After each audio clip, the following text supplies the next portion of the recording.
Assalamualaikum dan salam sejahtera, bersama saya Nur Alwani Zafira Khairul dalam 15 minit MMTV edisi 17 Mei 2023. Kita ke berita utama. Perdana Menteri Datuk Seri Anwar Ibrahim menjelaskan kerajaan akan mengekalkan dasar sedia ada yang sedang berkuat kuasa berhubung isu penggunaan kalimah Allah oleh masyarakat bukan Islam. Ujarnya, Jemaah Menteri menegaskan bahawa kerajaan menghormati, memperakui dan menerima pakai ketetapan enakmen negeri-negeri dan titah yang di-Pertuan Agong Al-Sultan Abdullah Riyatuddin Al-Mustafa Bilal Shah pada 7 Februari lalu yang mensahirkan agar dikekalkan dasar sedia ada. Jemaah Menteri hari ini mendapat perkenan yang di-Pertuan Agong untuk mempersembah cadangan-cadangan bagi mengukuhkan penguatkuasaan dasar berhubung kalimah Allah kepada Majlis Raja-Raja. Anwar berkata langkah itu bagi menyelesaikan isu tersebut secara menyeluruh di samping memperkukuh perpaduan dan keharmonian di antara kaum serta agama di Malaysia. Media sebelum ini melaporkan Kementerian Dalam Negeri dan Kerajaan Malaysia menarik balik rayuan terhadap keputusan Mahkamah Tinggi yang memutuskan penganut agama Kristian boleh menggunakan kalimah Allah dan 3 perkataan Arab yang lain dalam penerbitan bahan agama mereka bagi tujuan pembelajaran. Barisan Nasional Selangor belum bersedia menggunakan logo Pakatan Harapan pada pilihan raya negeri di 6 negeri tidak lama lagi. Bercakap kepada utusan Malaysia, Ketua Pemuda BN Selangor, Dato' Imran Tamrin berkata, ini kerana kerjasama yang dijalinkan antara BN dan PH masih baharu. Malah kesukaran akan berlaku di peringkat jentera jika BN menggunakan logo selain logo parti itu. Beliau berkata demikian bagi mengulas kenyataan Ahli Majlis Pimpinan Pusat Parti Keadilan Rakyat, Elizabeth Wong, yang menjelaskan PH dijangka menggunakan logo mereka sendiri pada PRN, namun beliau secara peribadi tiada masalah jika BN ingin menggunakan logo PH di Selangor. Sebelum ini juga, Presiden UMNO Datuk Seri Dr. Ahmad Zahid Hamidi mengesahkan belum memuktamadkan penggunaan logo daging dalam kalangan parti sekutu Gabungan Kerajaan Perpaduan. Jelasnya, beliau turut mencadangkan untuk satu logo diwujudkan sebagai kegunaan pada PRN ini yang menggabungkan antara parti-parti dalam Kerajaan Perpaduan. Kita ke berita seterusnya. PAS memilih untuk kekal setia bersama Perikatan Nasional walaupun menerima pelawaan DAP untuk bekerjasama di dalam satu politik nasional.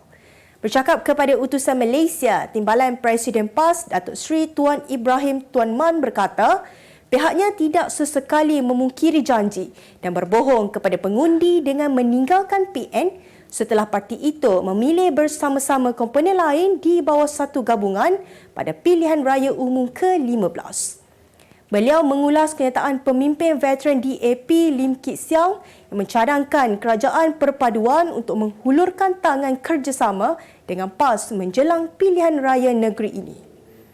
Tambahnya lagi, PAS tetap akan bersama PN khususnya Parti Pribumi Bersatu Malaysia dan mahu menjadi pembangkang yang konstruktif dalam parlimen sebelum menjadi kerajaan. Sebanyak 99 kawasan di daerah Klang dan Kuala Selangor akan mengalami gangguan bekalan air tidak berjadual pada Isnin depan. Gangguan bermula pukul 9 pagi itu susulan pelaksanaan kerja-kerja kecemasan pembaikan paip pecah di Jalan Bukit Cerakah, Bandar Puncak Alam, Kuala Selangor. Syarikat Pengurusan Air Selangor Sendian Berhad berkata, kerja-kerja pembaikan kecemasan ini melibatkan paip saluran utama berukuran 2,200 mm dan melibatkan kawasan agihan berskala besar dan pemulihan mengambil masa yang agak lama. Air Selangor turut memaklumkan kerja-kerja pembaikan dijangka selesai pukul 3 pagi pada 23 Mei depan, dengan bekalan air dijangka pulih sepenuhnya pada pukul 9 malam 24 Mei ini. Pihaknya juga menasihatkan mereka yang terjejas untuk menyimpan bekalan air secukupnya dan menggunakan air secara berhemah sepanjang tempoh gangguan bekalan air tidak berjadual ini. Utusan Malaysia dan Cosmo melancarkan satu lagi produk terbaru. Apa yang ada dalam iklan mereka? Ia adalah platform yang tepat dan efektif untuk mengiklan antaranya pelbagai jenis notis, cautan kosong, hartanah, tender, kenderaan, mencari wali atau waris dan pelbagai lagi.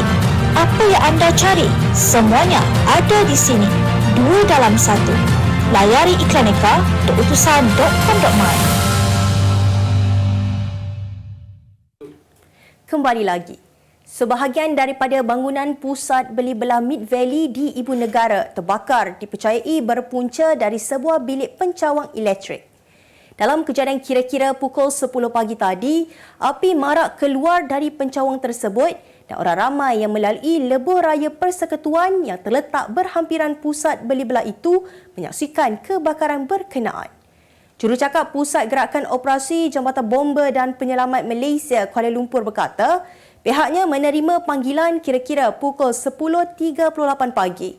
Menurut saksi kejadian, difahamkan sumber elektrik di seluruh pusat beli belah tersebut juga dipadamkan bagi tujuan keselamatan.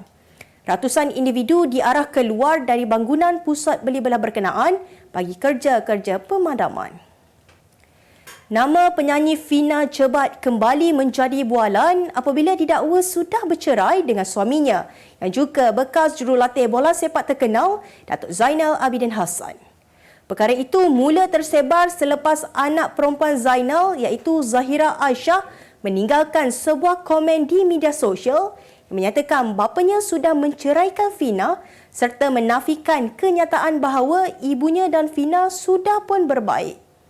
Zahira turut berkongsi satu hantaran di Facebooknya pada tarikh 5 Mei yang menyatakan bapanya sudah membuat keputusan terbaik demi kebahagiaan keluarga. Selain turut berkongsi semula perkongsian ibunya, Datin Zalina Zaini yang memuat naik mengenai balasan Allah Subhanahu Wa Taala dan kuasa doa. Dalam pada itu, ada sumber yang mengatakan bahawa mereka sudah pun bercerai 2 minggu yang lalu. Namun cubaan untuk mendapatkan pengesahan daripada pihak Zainal mahupun Fina mengenai berita itu masih tiada jawapan.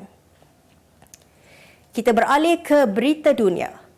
Presiden Turki Recep Tayyip Erdogan disifatkan mempunyai aura kebal selepas kemenangan mengejutkan dalam pilihan raya Turki kemarin.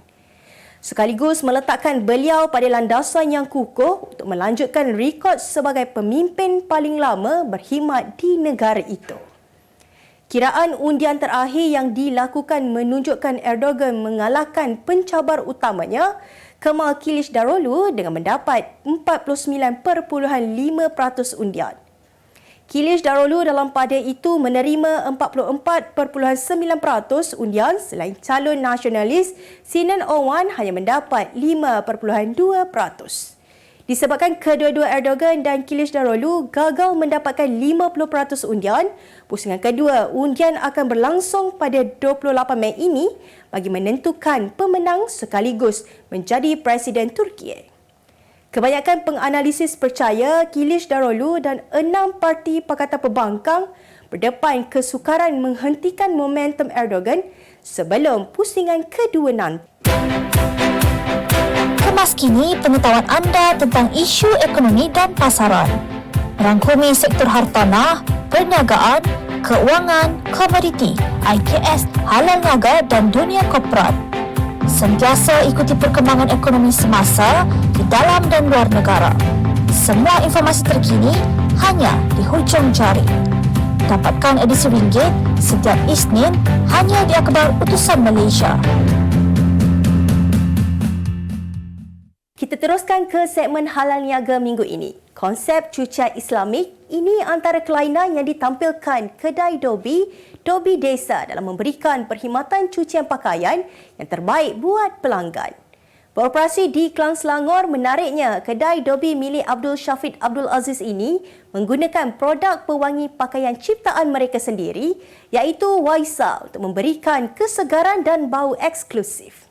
Aktiviti perniagaan kami ialah menyediakan perkhidmatan cucian kering atau dikenali sebagai Islamic Dry Clean, cucian kapet nipis, cucian kapet tebal, cucian toto, comforter, selimut, cadar, langsir, cucian pakaian biasa, menggosok dan melipat pakaian dan sebagainya. Menjanjikan bau pakaian serta fabrik keperluan rumah dapat dihilangkan sepantas 2 saat, Waisa juga bertindak menghapuskan 99.9% bakteria bagi perkhidmatan cucian kering. Dalam perkembangan sama, Syafiq yakin kepakaran dan pengalamannya dalam perniagaan Dobi dapat memenuhi kepuasan pelanggan dan berhasrat untuk menawarkan lebih banyak perkhidmatan lain. Malaysia yang menyertai kawasan forum di Rusia bermula 15 hingga 23 Mei ini bakal memanfaatkan sepenuhnya platform tersebut bagi mempromosikan buah-buahan tropika dan produk halal keluaran negara. Menteri Pertanian dan Keterjaminan Makanan Datuk Seri Muhammad Sabu berkata, kawasan forum 2023 yang merupakan acara tahunan peringkat antarabangsa dianjurkan Rusia dengan penyertaan negara-negara Pertubuhan Kerjasama Islam. Beliau berkata antara program utama di bawah kawasan forum 2023 ialah Expo Halal Rusia 2023 yang melibatkan pameran dan promosi produk makanan halal. Muhammad juga dijangka akan menyampaikan ucapan pada sesi meja bulat Malaysia dan Rusia bagi memberikan gambaran dan menyatakan wawasan sektor pertanian dan keterjaminan makanan Malaysia. Kita ke berita sukan. Kontijen Malaysia yang menghantar seramai 676 atlet mencatatkan rekod pencapaian terburuk dalam sejarah Sukan C apabila menduduki tempat ketujuh dan gagal mencapai sasaran Road to Gold 40 pingat emas pada edisi 2023 di Kemboja. Malaysia menamatkan saingan semalam dengan hanya pulang bersama 34 emas, 45 perak dan 97 gangsa dan menduduki tempat ketujuh pungutan pingat selain pencapaian kem negara kali ini di label lebih teruk berbanding edisi lalu di Hanoi, Vietnam. Vietnam muncul juara keseluruhan dengan 136 pingat emas, diikuti Thailand 108 emas dan Indonesia di tempat ketiga dengan 85 emas. Pada hari terakhir semalam, Malaysia hanya mampu menambah 4 lagi pingat emas menerusi Sam Jelik dari sukan tari, pasukan hoki lelaki dan wanita serta Ahmad Nur Iman Hakim Rakib yang mewakili kickboxing. Malaysia meraih kemenangan 4-1 ke atas Taiwan pada aksi terakhir kumpulan C saingan Piala Sudirman 2023 di Pusat Sukan Olimpik Suzhou, China hari ini. Acara beregu campuran menyaksikan gandingan Chin Tang-ji, To Yiwi bangkit daripada kekalahan set pertama untuk mendundukkan gandingan Yi Hongwei, Li Jiaxing 17-21, 21-19, 21-17 sekaligus menyumbang mata pertama buat skuad negara. Pemain perseorangan lelaki negara Li Zijia berjaya melunaskan dendam ke atas Chao Tianjing selepas tewas dalam pertemuan terakhir mereka 2 tahun lalu apabila kali ini menang 21-14, 23-21 untuk meletakkan Malaysia selesa di depan 2-0. Sementara itu, pemain perseorangan wanita negara Goh Jingwei tewas di tangan pemain nombor 2 dunia Tan Zhu Ying 8-21, 10-21. Bagaimanapun, beregu lelaki Teo Yi Ying, Hong Yu Sing memastikan kemenangan awal Malaysia apabila menundukkan Lu Ching Yao Yang Pong Han 21-8, 23-21 sebelum beregu wanita Perlitan M. Tina menyumbang mata keempat menerusi kemenangan ke atas Su Yang Ching, Ting Chung Sun 21-15, 19-21, 21-15. Kemenangan ke atas Taiwan menyaksikan Malaysia muncul juara kumpulan C selepas menang 5-0 ke atas Australia dan India dalam 2 perlawanan awal sekaligus bakal diletakkan sebagai pilihan bagi undian peringkat suku akhir. Sebagai penutup 15 minit MMTV hari ini, saksikan laporan cuaca esok Khamis 18 Mei 2023. Jangan lupa dapatkan akhbar utusan Malaysia dan Kosmo untuk berita-berita terkini dan menyeluruh. Sekian sahaja daripada saya, Nur Alwani Zafira Khairul. Assalamualaikum dan jumpa lagi.